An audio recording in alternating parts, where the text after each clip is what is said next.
السلام علیکم بچوں، آج ہم لوگ اپنا باب نمبر 5 پڑھیں گے اور وہ ہے ہدایت کے سرچشمے اور مشاہیر اسلام۔ ہدایت کے سرچشمے اور مشاہیر اسلام، انبیاء کرام علیہ السلام کا تعارف۔ ٹھیک ہے بچوں، انبیاء کرام کون ہیں، اللہ تعالیٰ نے کیوں بھیجا، وہ ہم اس لیسن میں پڑھیں گے۔ اللہ تعالیٰ نے انسانوں کی ہدایت اور رہنمائی کے لیے ہر زمانے میں انبیاء کرام علیہ السلام کو بھیجا۔ انہوں نے لوگوں کو بتایا کہ وہ صرف ایک اللہ تعالیٰ کی عبادت کریں۔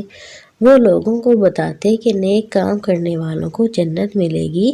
وہ لوگوں کو نیکی کے کام کرنے کا حکم دیتے اور برائی سے منع کرتے تھے۔ ٹھیک ہے بیٹا، جب اللہ تعالیٰ نے انسانوں کو دنیا میں بھیجا تو ان کو سیدھا راستہ بھی دکھانا تھا نا۔ سیدھا راستہ دکھانے کے لیے، ان کو ہدایت دینے کے لیے اور رہنمائی کے لیے اللہ تعالیٰ نے ہر زمانے میں بہت سارے انبیاء کو بھیجا۔ اور وہ کیا کہتے تھے کہ اے لوگوں، صرف اللہ کی عبادت کرو، نیک کام کرنے والوں کو جنت ملے گی۔ اور وہ لوگوں کو نیکی کا کام کرنے کا حکم دیتے اور برائی سے منع کرتے تھے۔ یاد رکھیے بچوں، ہمارے پیارے نبی حضرت محمد رسول اللہ صلی اللہ علیہ وسلم کے بارے میں سب نبیوں نے بتایا تھا کہ حضرت محمد رسول اللہ صلی اللہ علیہ وسلم آخری نبی بن کر دنیا میں آئیں گے۔ ٹھیک ہے، ہمارے نبی کون سے نبی ہیں؟ آخری نبی ہیں، ان کے بعد کوئی نبی نہیں آئے گا۔ مزید جانیے بچوں، اللہ تعالیٰ کے نبی حضرت سلیمان علیہ السلام پرندوں سے بات چیت کر لیا کرتے تھے۔ حضرت سلیمان علیہ السلام ایسے نبی تھے جو پرندوں سے بھی بات کرتے تھے۔ سب سے پہلے انسان اور نبی حضرت آدم علیہ السلام ہیں۔ ان کے بعد 1,24,000 کے قریب انبیاء کرام علیہ السلام آئے۔ سب سے آخر میں ہمارے پیارے نبی حضرت محمد رسول اللہ خاتم النبیین صلی اللہ علیہ وسلم تشریف لائے۔ انبیاء کرام علیہ السلام لوگوں میں سب سے زیادہ نیک اور پرہیزگار تھے۔ وہ لوگوں کی مدد کرتے، ہمیشہ سچ بولتے، دوسروں کی امانت کا خیال رکھتے اور سب سے اچھا سلوک کرتے تھے۔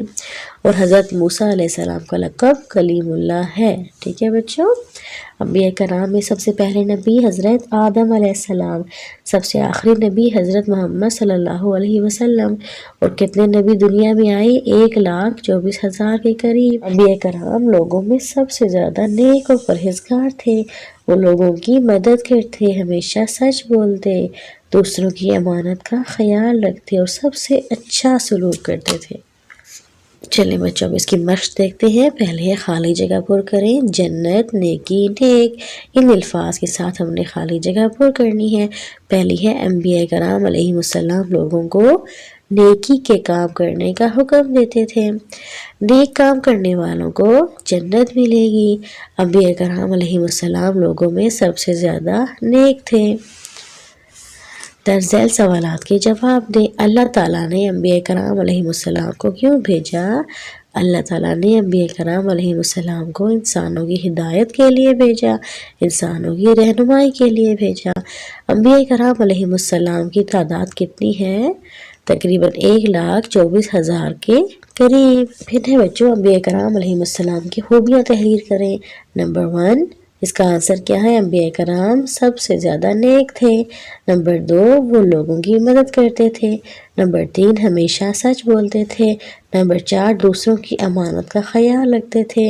اور نمبر 5، سب سے اچھا سلوک کرتے تھے۔ بچوں، آج 1 کلاس آپ کی اسلامیات کی بک ختم ہو گئی ہے۔ یہ ہمارا آخری لیسن تھا، ٹھیک ہے۔ اور اس میں آپ نے کیا کرنا ہے؟ علیہ السلام، اس میں آپ نے رنگ بھرنا ہے، ٹھیک ہے۔